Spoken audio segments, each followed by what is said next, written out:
서로 마음을 같이하며 높은 데 마음을 두지 말고 도리어 낮은 데 처하며 스스로 지혜 있는 체하지 말라. 아멘. 오늘 하나님께서 우리에게 주시는 말씀은 한마디로 교만하지 말라, 겸손하라 라는 말씀입니다. 그러나 우리가 다뤄야 할 것은 인간 법정에 관한 것이 아니라 그보다 더 근원적인 것, 더 우주적이고 보편적인 하늘 법정에 관한 것을 다루어야 합니다. 또 이것은 하나님의 심판을 만족시켜야 되는 것에 관한 것입니다. 그렇기 때문에 우리에게 요구되는 것은 우리의 기준으로 판단하지 말라라는 것입니다. 오늘 본문은 세 부분으로 구성되어 있습니다. 서로 마음을 같이 하라, 높은 데 마음을 두지 말고 낮은 데 처하라, 그리고 스스로 지혜 있는 채 하지 말라입니다. 서로 마음을 같이 하라는 말씀을 통해서 겸손해야 할 것을 권면하고 있습니다. 겸손의 출발점은 다른 지체와 서로 마음을 같이 하는 것으로부터 출발을 합니다. 원문을 그대로 번역하면은 계속해서 서로 같은 생각을 가져라, 서로 같은 태도를 취하라 라는 뜻을 가지고 있습니다. 왜 같은 생각, 같은 마음, 같은 태도를 취해야 하는 것일까요? 여기에는 주 안에서라는 것을 전제로 해야 합니다. 로마서 15장 5절 말씀에는 그리스도 예수를 본받아 서로 뜻을 같이하여 주사 한 마음과 한 입으로 하나님께 영광을 돌리게 하려 하노라 라는 하나님의 말씀이 나옵니다. 하나님의 원하는 뜻이 무엇일까? 이것이 있어야 한다는 것입니다. 한 마음을 갖는 목적은 하나님의 영광을 위해서라는 것입니다. 마음을 같이 하고 라는 것은 오늘 본문에서 명령형으로 쓰여져 있습니다. 이것은 선택이 아니라 반드시라는 뜻입니다. 두려워해야 할 분을 두려워해야 한다는 말씀입니다. 하늘의 재판장께서 우리를 문책하실 때 우리는 무엇이라고 대답할 수 있을까요? 마음이 나뉘고 생각이 갈리는 이유는 하나님의 기록된 말씀인 성경에 순종하지 않았기 때문에 그러합니다. 그것 때문에 편이 갈리고 여러 가지 불협화음에 휩싸이게 됩니다. 심판날의 악인들은 자신들에게 전혀 의의가 없고 오히려 죄 외에는 없다는 것을 분명하게 깨닫게 될 것입니다. 이 땅에서는 하나님에 대한 두려움도 없습니다. 자기 자신이 전부입니다. 자기 생각이 유일한 기준점이었습니다.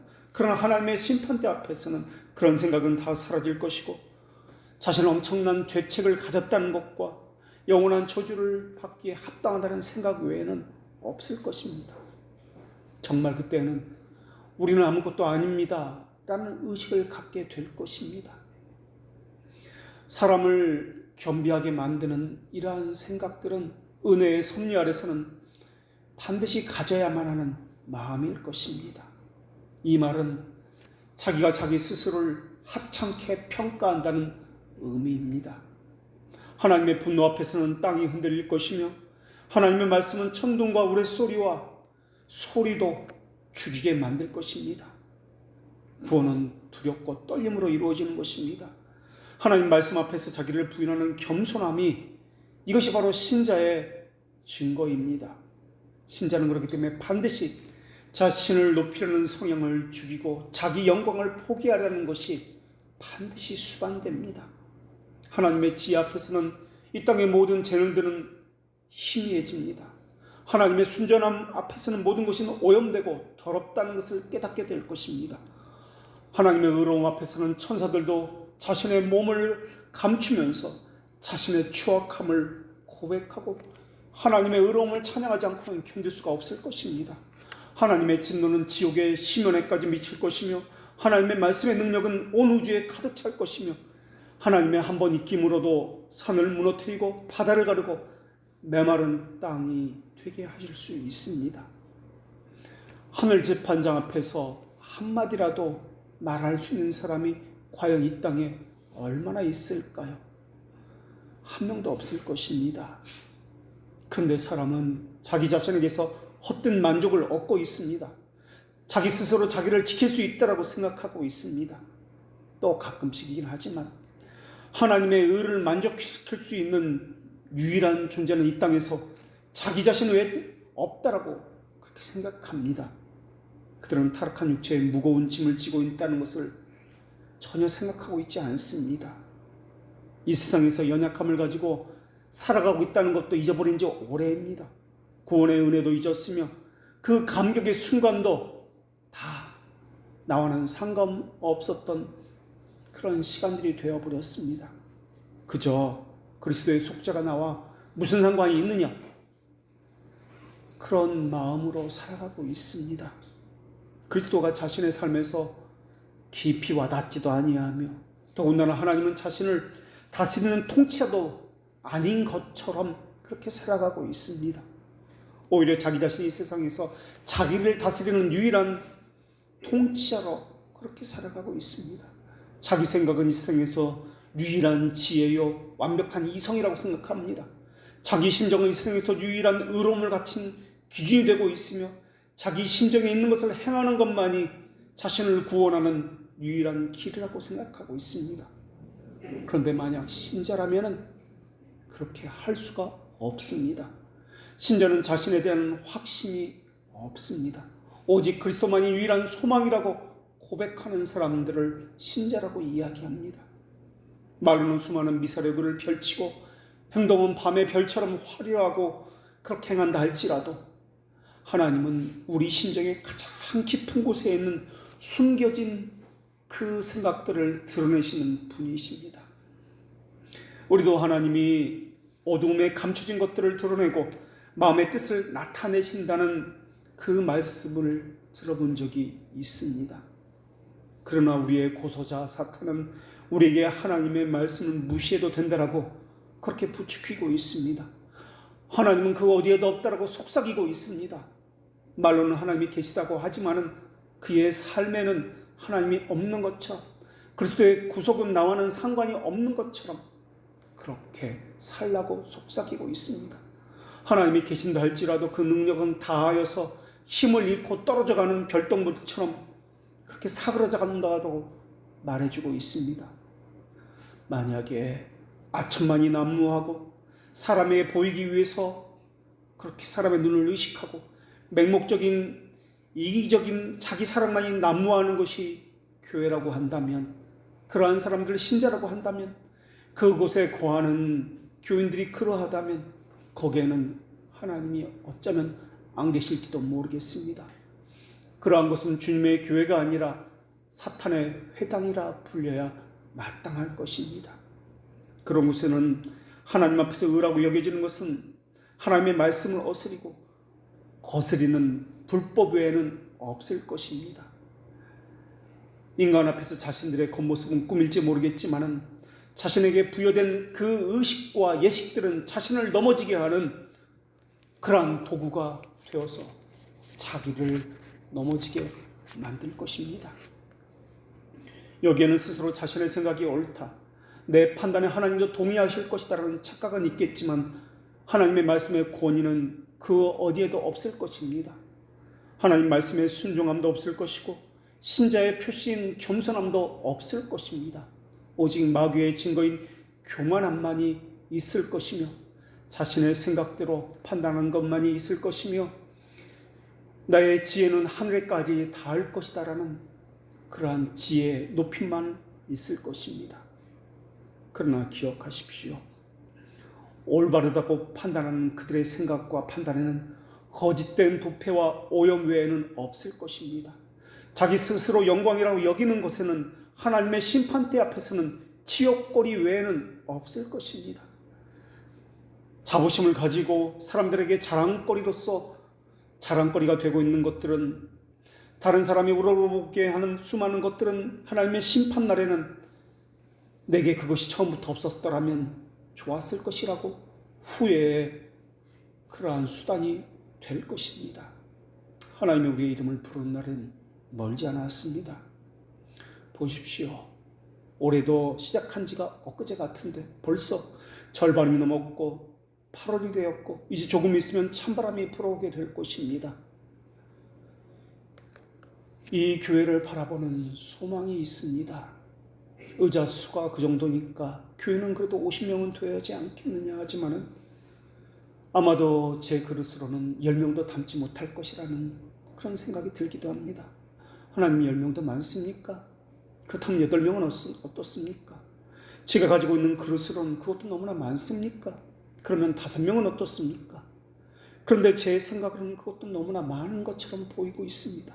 하나님 그렇다면 3명은 어떻습니까? 그것도 많은 것입니까? 계속해서 저의 기도는 높은 곳에 마음을 두고 있는데 이를 어떻게 해야 합니까? 그것도 하나님 보시기에 높은 것이고 많은 것이라면 하나님이 원하시는 것만은 이루어 주시옵소서. 교인이 1명이면 어떻고 2명이면 어떻습니까? 하나님의 말씀이 다스려지는 곳이 교회가 아닙니까? 하나님의 말씀이 통치하지 않는 곳은 교회가 아니라는 것이 우리의 소망과 우리의 믿음 아닙니까? 높은 데 마음을 두지 말라라는 이 말씀은 원문대로 번역하면 계속해서 높은 곳들의 마음을 그곳에 두지 말라, 그것에 마음을 매이게 하지 말라라는 말입니다. 높은 곳을 추구하지 말라.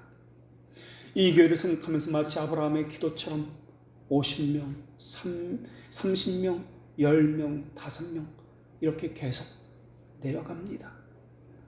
교인 5명도 우리에게는 높은 것입니까? 하고 말입니다. 5명이라는 것은 너무나 망년땡 생각입니까? 하나님, 이렇게 말입니다. 가만히 있어도 밀려들어오는 사람들을 주체할 수 없는 교회를 다니는 사람은 교인 1명 등록시키기가 얼마나 고통스럽고 힘들고 그렇게 어려운 것인지 그들은 절대로 모를 것입니다. 가만히 있어도 한 주에 몇십 명씩 1년이면 10,000명이 들어오는 그런 교회를 다니는 사람들 말입니다. 한 영혼이 귀하다는 것도 모를 것입니다. 우리는 겨우 교회에서 등록을 시키면 잠시 후면 또 나가버립니다. 몇 달 붙들고 애를 쓰고 있으면 얼마 후면 소식이 다 끊어지곤 합니다. 오늘 본문에 마음을 두지 말라라는 것은 몹시 마음에 두다, 그것에 몰두하다, 그것에 추구하다라는 의미로 사용되었습니다. 그러니까 그런 것에 몰두하지 말라, 그런 것을 추구하지 말라라는 말이 마음을 두지 말라라는 뜻입니다. 목사가 행해야 할 것은 숫자나 어떤 사람을 바라보는 것이 아니라 하나님의 말씀만 바르게 전하는 것입니다. 교회는 책 사주고 밥 사주고 선물 사주고 해서 되는 것이 아닙니다. 인간관계로 되는 것도 아니고 쫓아다니면서 전화해서 되는 것도 아닙니다. 목사 관리는 그런 것이 아닙니다. 하나님의 위엄과 완전하심을 전하는 일입니다. 사람의 공로나 의로움은 윗김보다 가볍다라는 것을 전하는 것입니다. 하나님이 하지 않으면 아무런 소용이 없다라는 것을 전하는 일입니다. 하나님이 값없이 주시는 칭의에 진지한 감화를 받기 위해서는 우리의 마음을 날마다 하나님의 심판대 앞으로 가져가야 합니다.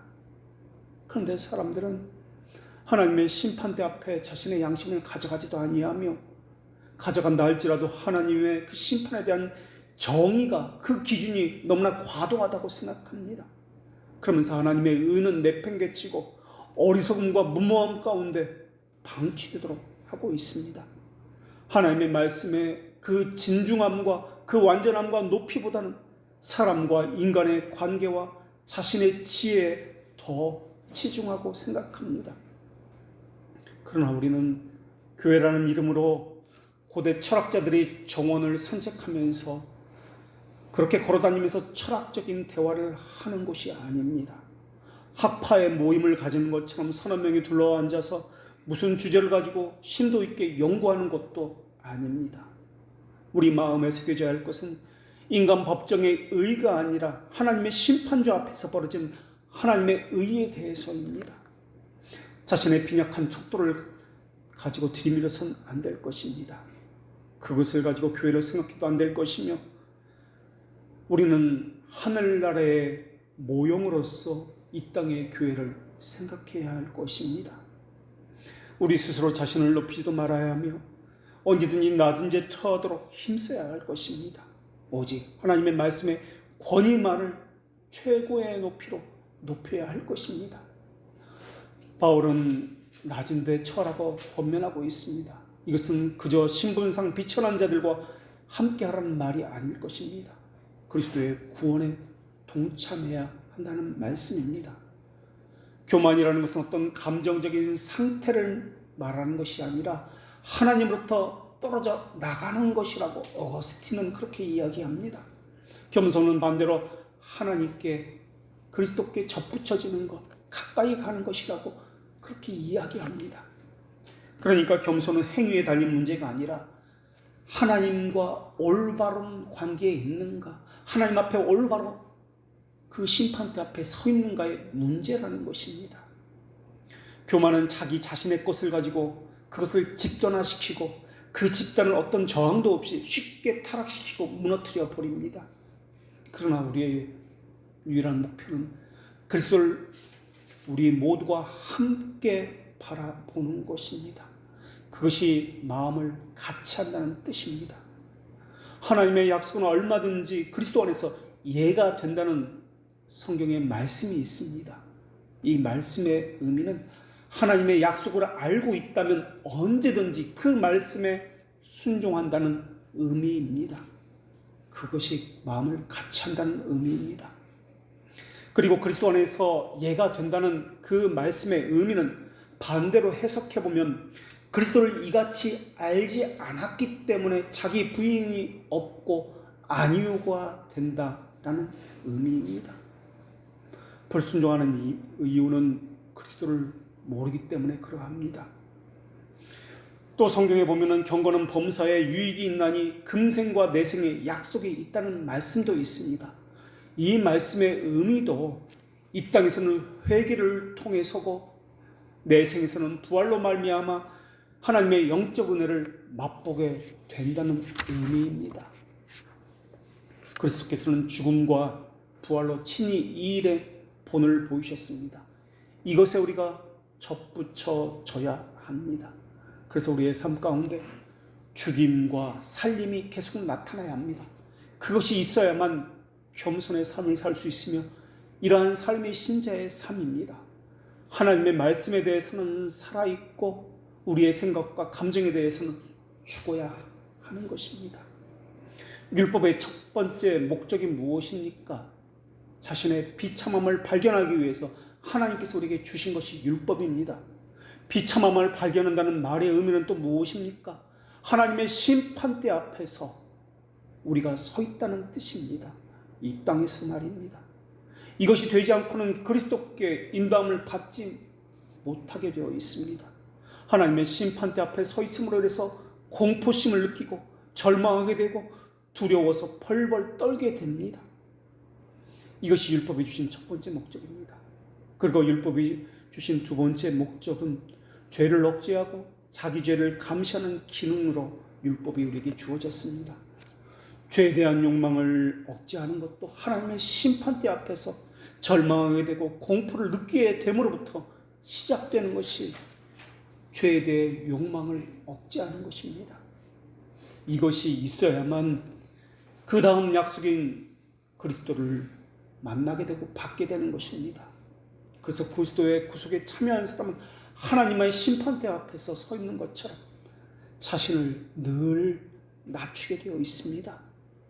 사람들은 자신의 행위가 자기 보기에는 모두 정직하다고 여깁니다. 자기 보기에는 자기의 행위가 깨끗하다고 생각합니다.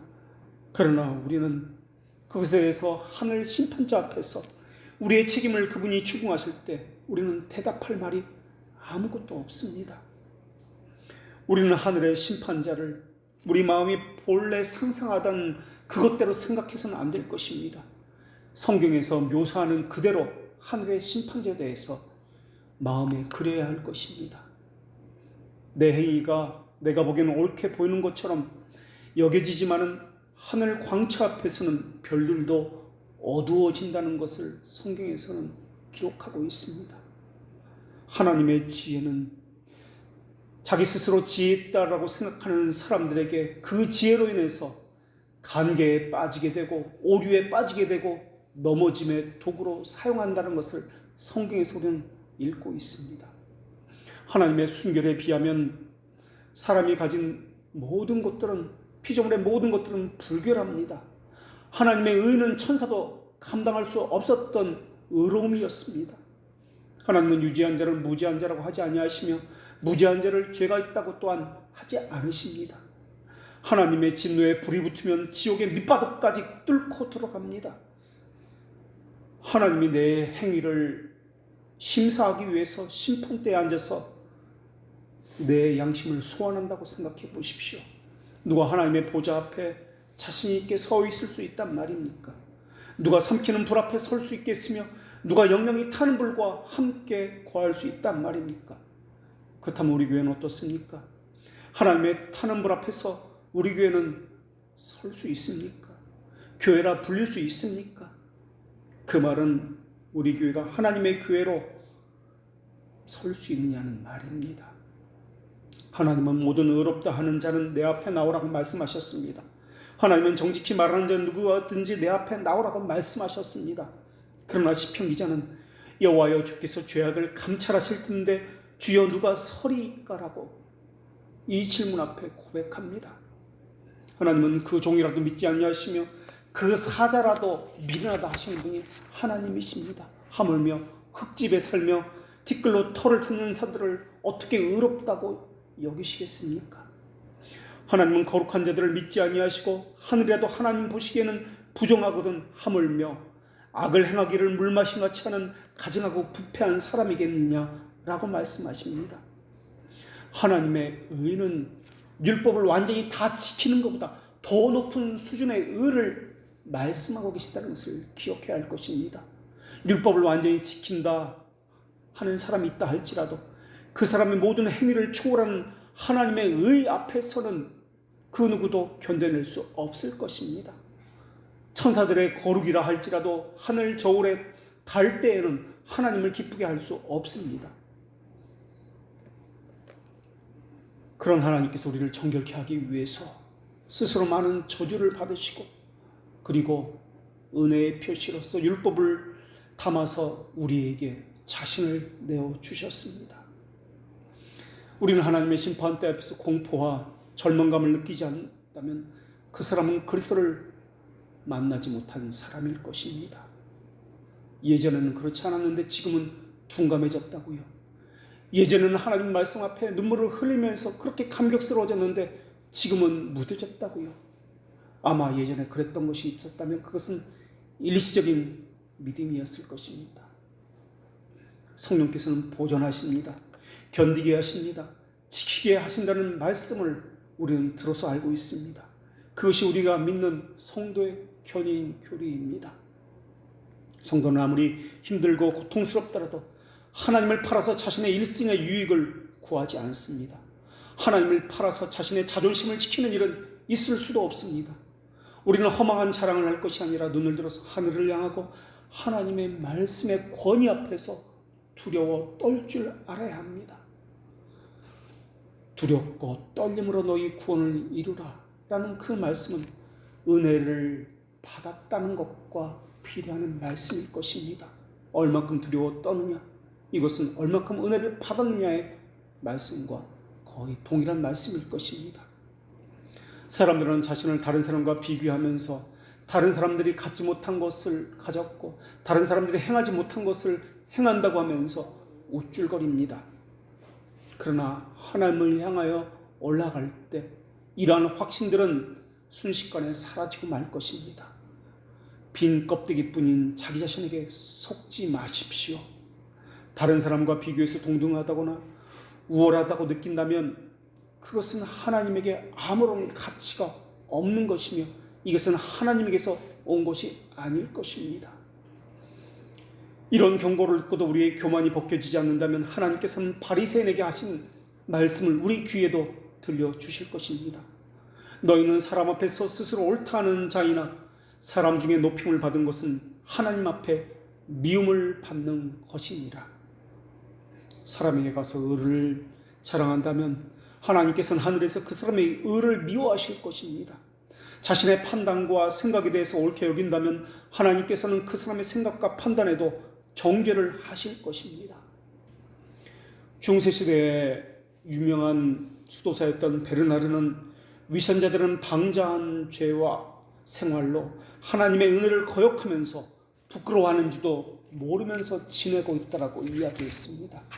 그러면서 베르나르는 공로가 있어도 있는 채 하지 않으며 공로가 없어도 담대한 교회라면 행복한 교회입니다 라고 이야기했습니다. 공로가 있으나 가치 있는 공로가 되게 하려면 있는 채 해서는 안 될 것입니다. 있는 채 하지 않는 것, 자랑하지 않는 것이 참다운 공로입니다. 그렇기 때문에 교회는 공로가 있는 채 하지 않음으로써 더욱 담대하게 주님을 자랑할 수 있습니다. 주의 풍성한 자비가 자랑할 이유들을 충분히 제공하고 있기 때문에 그렇습니다. 우리는 주님만 자랑하기에도 시간이 부족하고 또한 우리의 모든 주어진 능력이 부족합니다.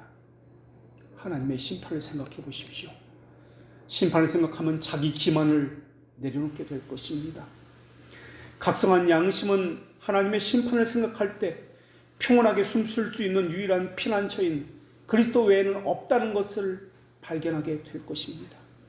그때 우리를 고소했던 마귀는 우리를 충동질하기 시작할 겁니다.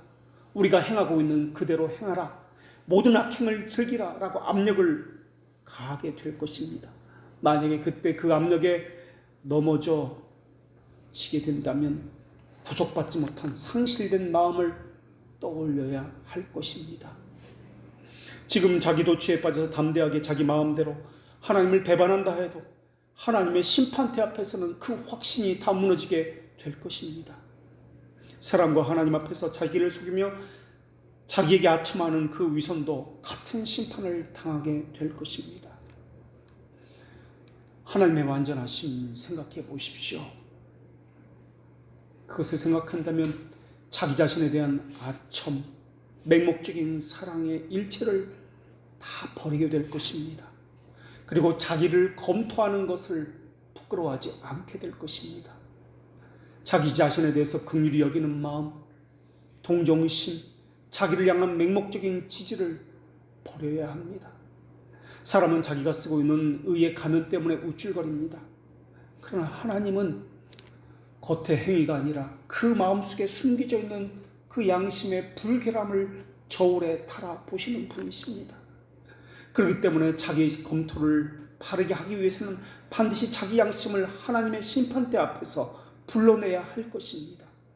하나님의 심판대 앞에서는 지금 내 기억에서 사라져 없는 것이라 할지라도, 그 속에 숨어서 서성거리고 있는 것이라 할지라도 양심은 그 모든 것들을 토해내지 않을 수 없을 것입니다. 그리고 하나님의 심판대 앞에서는 교만한 사람은 자신의 말에 대해서 무언가 변명해야 할 것입니다.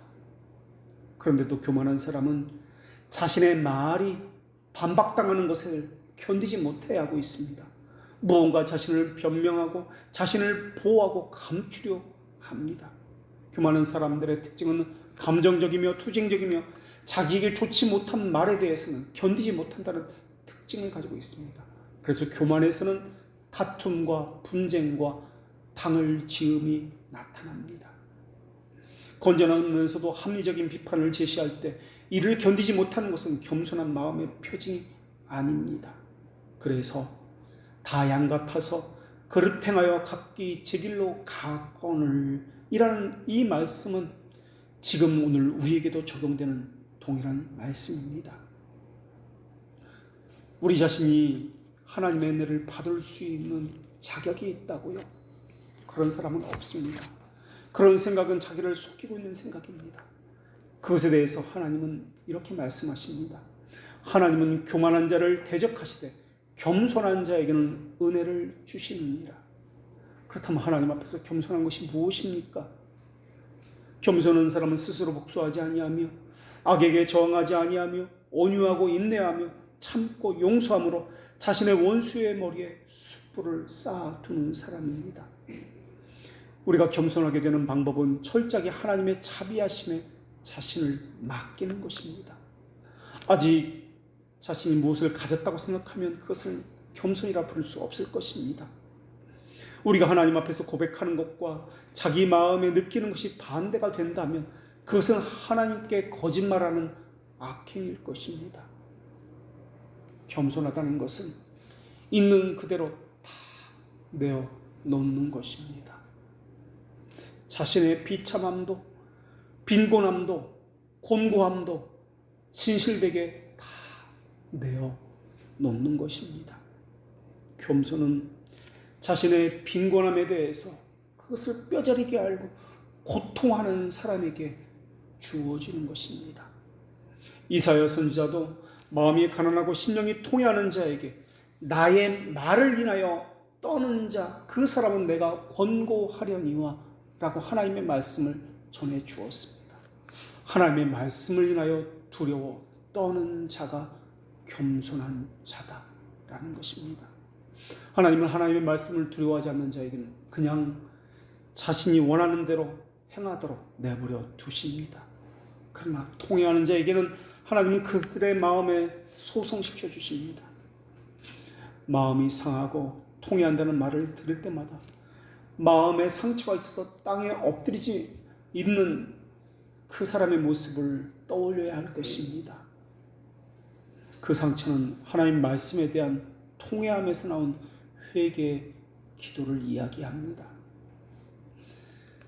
하나님의 능력의 손에 교만은 꺾이게 되어 있습니다. 교만은 수치와 치욕을 당하게 되어 있습니다. 예수님은 이것을 비유로 들어서 올바른 겸손의 모습을 그려서 보여주셨습니다. 세리는 멀리 서서 감히 눈을 들어서 하늘을 우러러보지도 못하고 다만 가슴을 치며 이르되 하나님이여 불쌍히 여기소서 나는 죄인이로소이다 하였느니라. 감히 하늘을 우러러보지도 못하고 하나님께 가까이 나아가지도 못하고 그저 가슴을 치면서 죄인이라고 고백하는 것, 이것이 겸손이다 라고 우리 주님께서 말씀해 주셨습니다. 동시에 주님께서는 또 한 사람을 소개하고 있습니다. 그들은 바리새인이라고 불리는 사람입니다. 그들은 자기 스스로 다른 사람과 다르다라고 여기고 있습니다. 교회를 잘 다니고 있습니다. 봉사를 하고 있습니다. 11조를 잘 하고 있습니다. 그래서 하나님께 감사를 드리고 있습니다. 바리새인은 공개적인 고백도 했습니다. 자기에게 있는 모든 것은 하나님의 은혜라고 말도 했습니다. 그들은 자신의 생각이 의롭다고 여겼고 자신의 판단이 옳다라고 여겼습니다. 그러나 그들의 그러한 생각과 태도가 하나님 앞에서 하나님을 불쾌했고 미움을 받는 원인이 되었습니다. 그러나 세리는 그러지 않았습니다. 자신의 불의를 인정했기 때문에 견딜 수 없어서 통회했습니다. 우쭐한 생각이 가득 차 있는 동안에는 하나님께서 그를 받아주지 않습니다. 예수님의 사명은 바로 이것이었습니다. 가난한 자들에게 아름다운 소식을 전하게 하려 하심이라. 가난하다는 것은 물질적인 없음을 이야기하는 것이 아니라 심령이 가난하고 애통함을 이야기합니다. 그래서 그리스도인의 기질은 겸손함으로 자신이 그리스도인이라는 것을 입증합니다. 오만하지 아니하며 흠잡지 아니하며 쉽게 성내지 아니하며 쉽게 화해하는 것은 예수님의 발 아래에서 유순함을 배웠기 때문에 그렇습니다. 진실함과 선함과 정결함의 법이 그 사람의 심정에 녹아져 있습니다. 거짓말을 싫어하며 이웃을 해롭게 하는 중상모략을 날조하지 않습니다. 그 혀는 순수하고 공격적이지 아니하며 말로 남을 해치지 아니합니다. 그리고 그 사람을 애워싼 모든 것에 평화와 교화를 주기에 적당합니다. 그 사람은, 겸손한 사람은 자신의 최고의 경배와 최고의 예배를 하나님께 드린다 할지라도 거기에서 결함이 있다는 것을 잘 알고 있습니다. 자신의 예배와 섬김에서 하나님을 모욕하는 예배와 섬김이라는 것을 잘 알고 있습니다. 왜냐하면 나의 최고의 예배와 의라고 할지라도 하나님의 의는 우리가 다다를 수 없는 의이기 때문에 그렇습니다. 그래서 자신의 예배 때문에, 자신의 섬김 때문에 아파하고 고민합니다. 더 바르게 하고 싶은데 그러지 못하는 자신을 향해서 스스로 무익한 종이라고 그렇게 여깁니다. 아무것도 하지 않으면서 무익한 종이라고 여기는 것이 아니라 모든 것을 최선을 다해서 하는데 자신의 예배와 섬김은 하나님을 영화롭게 할 수 없다는 그것 때문에 더 잘할 수 없는 자신에 대해서 아파하기 때문에 무익한 종이라고 하는 것입니다. 만약 주의 섭리가 삶의 변화를 인도하는 쪽으로 이끌고 간다면 언제든지 겸손한 사람은 그것을 따를 준비가 되어 있습니다. 그래서 겸손한 사람의 삶은 단순합니다. 하나님이 하라고 하면 합니다. 하지 말라고 하면 안 합니다. 자신이 손해보던 그것은 전혀 고려의 대상이 아닙니다. 왜냐하면 자신의 모든 희망과 소망은 오직 유일하신 예수님에게서만 찾기 때문에 그렇습니다. 교만과 자기만족은 그리스도께 나아가는 길을 막고 있다는 것을 잘 알고 있기 때문에 늘 자신을 하나님의 심판대 앞에 세워놓습니다. 거기서 양심을 살피고 회개의 삶을 살고자 그렇게 몸부림을 칩니다. 그리스도인으로서 그리스도에게 속하지 않은 것에 대한 신속한 자각이 있다는 것을 기억해야 할 것입니다. 자신의 욕망에 대해서 하나님의 말씀과 대치될 때는 자신의 생각을 신속하게 버리는 것이 그리스도인입니다. 신속함, 그 분별력, 예민함이 있습니다. 미신적이지 않습니다. 금욕주의자도 아니며 냉소주의자도 아닙니다. 불필요하게 협소하지도 아니하며 형식적이거나 엄숙하지도 않습니다. 복음의 자유함을 바탕으로 이해합니다. 하나님께 감사함을 누릴 줄도 압니다. 높은 데 마음을 두지 아니하고 스스로 지혜 있는 체 하지 않습니다. 낮은 주의와 주어진 그 일에 대해서도 만족하고 감사할 줄 압니다. 자신 안에 충분한 버림이 없으면 충분히 주를 향해 들어 올릴 수 없다는 것을 알고 있습니다. 자신 안에 충분한 절망을 경험하지 않고서는 충분한 위로를 얻을 수 없을 것입니다. 자신에 대해서 자기 스스로 충분한 회의를 경험해야만 주님을 향한 충분한 신뢰도 얻게 될 것입니다.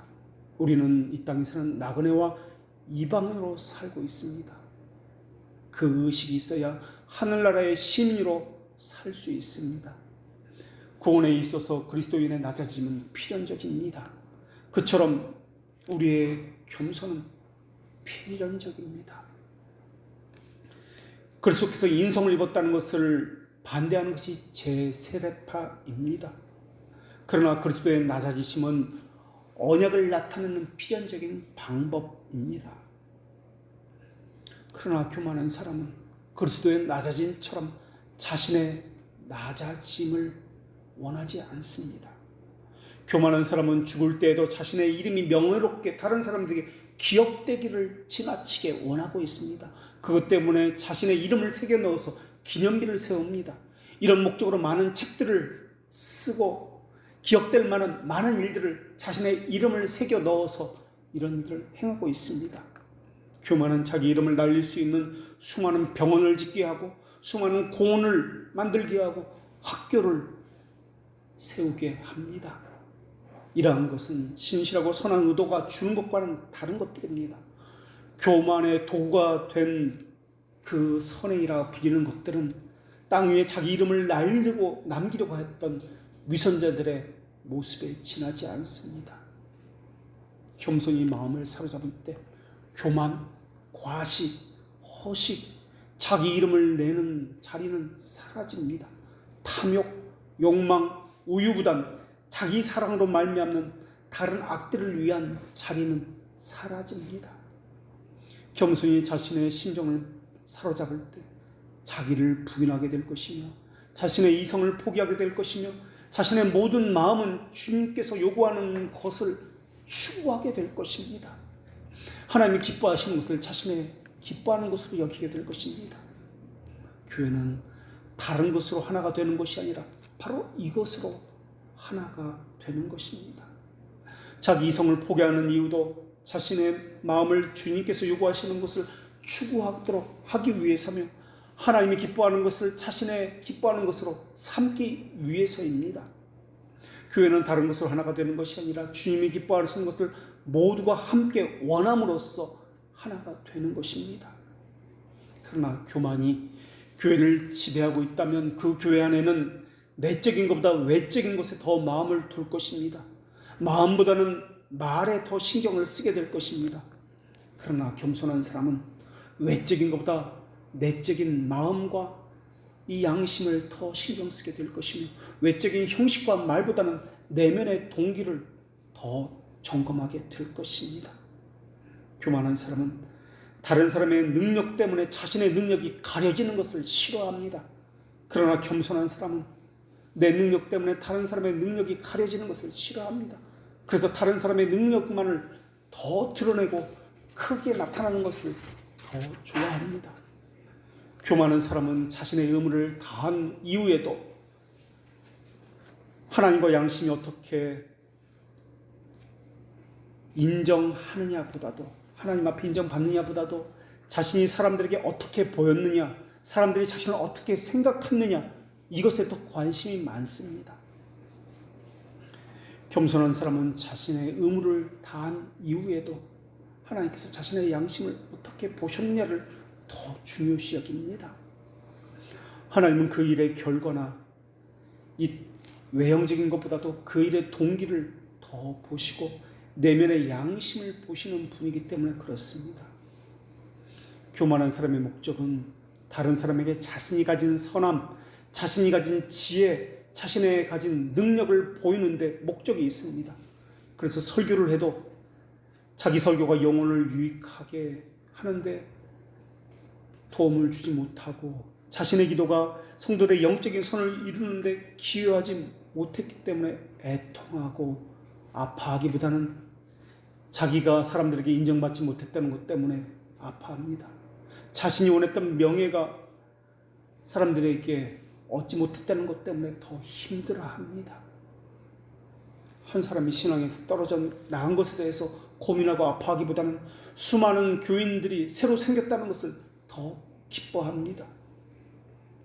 그러나 성경은 99마리의 양을 놔두고 한 마리의 잃어버린 양을 찾아서 헤매는 목자의 모습을 그리고 있습니다.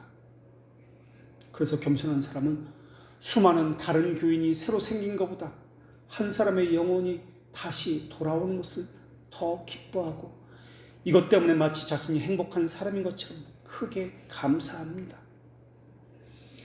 교만한 사람은 하나님의 아주 작은 경고에도 견디지 못합니다. 교회의 본증을 잡지 못하며 그리스도의 말씀 안에서 통치받고 사는 것을 견디지 못합니다. 만약에 그들이 자신의 믿음에 대해서 책망을 받는다면 그들은 더더욱 예민하게 반응할 것입니다. 그들은 그리스도께서 자신을 위해서 처방한 약을 주시는 것을 혐오합니다. 그 약을 먹느니 차라리 죽고 정죄를 당하는 편을 낫다라고 그들은 그것을 택합니다. 교만한 사람의 목적은 자신의 이름이 나타나는 것, 자신의 승리입니다. 그래서 교만한 사람은 하나님의 작정과 교회를 바르게 세우는 것에 관심 있는 것이 아니라 사회적인 이슈와 문제를 일으키는 논쟁들, 상황들, 의식들, 형식들, 외적인 것들, 질서들과 말들에 관해서 더 큰 관심을 가지고 있습니다. 그래서 그 문제에 대해서 문제의식을 가지고 교회가 뛰어들어야 한다라고 이야기합니다. 그리고 그 모든 것에 있어서 자신의 의견이 반영되고 그것이 옳다함을 인정받기를 원하고 있습니다. 그래서 자신의 의견에 동조함을 받기 위해서 인터넷 이곳저곳을 기웃거리며 신앙 상담이라는 명목으로 질문하고 이 목사님과 저 목사님을 비교하고 시험하면서 목사님들의 동조함을 이끌어냅니다.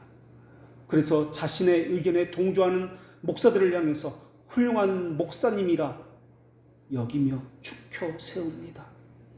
이것은 결국 자신을 축혀 세우는 것과 마찬가지입니다. 그리고 만약에 자신의 의견에 맞지 않으면, 자신의 의견을 동조하지 않으면 언제든지 교회를 뛰쳐나갈 준비를 하고 있습니다. 교만한 사람들은 그리스도 교회 안에서 자신이 서 있는 위치에 만족하지 못합니다. 야망을 가지고 있기 때문에, 자신의 이름을 나타내기 위해서 있기 때문에 교회를 지배하려고 하고, 그렇게 하지 못한다면 교회의 이간질을 통해서 분열을 시킵니다. 하나가 되지 못하게 합니다. 그러나 겸손한 사람의 관심은 항상 자기가 아니라 교회가 주 안에서 하나가 되게 하는 것과 교회가 바르게 서게 하는 것에 관심이 있습니다.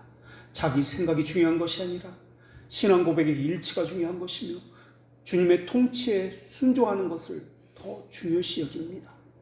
권징과 책망을 받는다 할지라도 자신의 신앙이 바르게 된다면 언제든지 기뻐함으로 달게 받는다는 자세를 가지고 있습니다.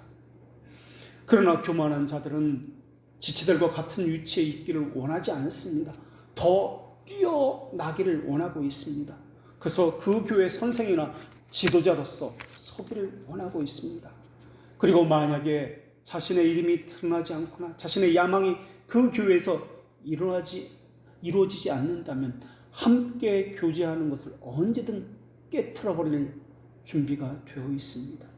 그래서 교만한 자들은 더 세련된 모임, 더 인정받는 더 큰 수의 무리가 모이는 그러한 교회에 속하길 바라고 있습니다. 그러나 하나님의 백성의 관심은 그러지 않습니다. 그들의 관심은 교회입니다.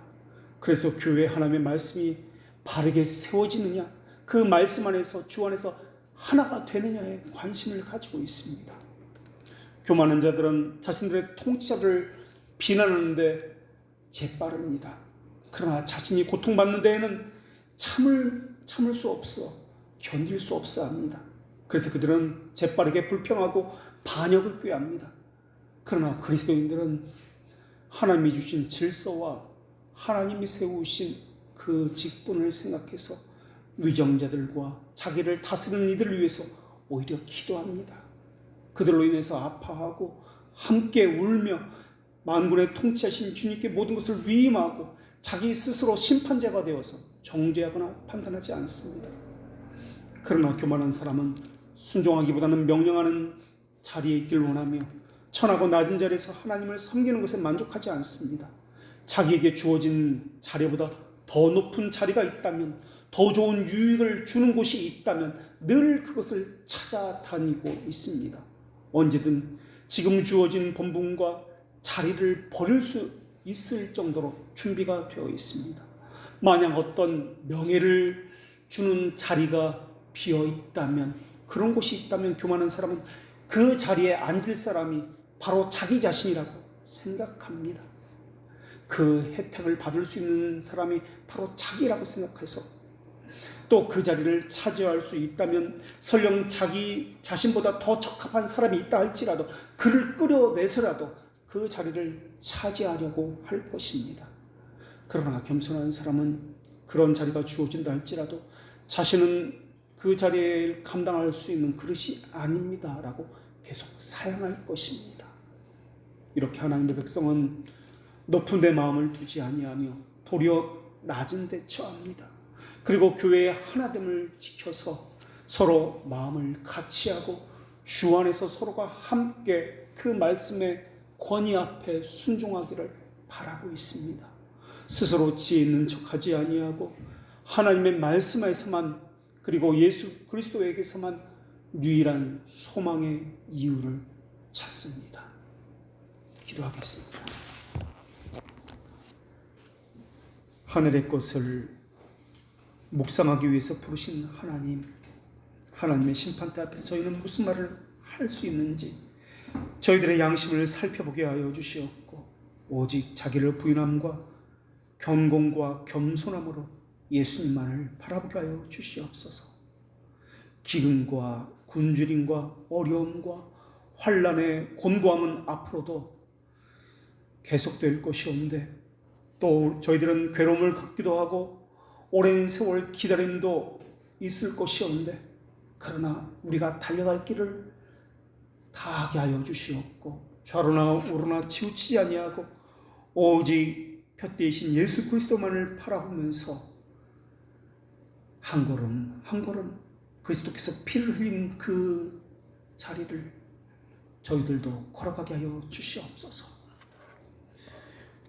높은 데 마음을 두지 아니하며 도리어 낮은 데 처하게 하여 주시옵고, 스스로 지혜는 차지 않게 하여 주시옵고, 이 땅에 주님의 모든 교회에 드러나시는 하나님의 영광을 위해서 눈물로 기도할 뿐만 아니라 하나님의 위로를 받을 그날까지 성령님의 위로하심과 견디게 하심과 참게 하심과 그리고 주님께서 다시 오신다는 그 소망의 확신이 흐트러지지 아니하며 저희 심정의 새겨짐이 늘 굳건함으로 인쳐지게 하여 주시옵소서. 예수님의 이름으로 기도합니다.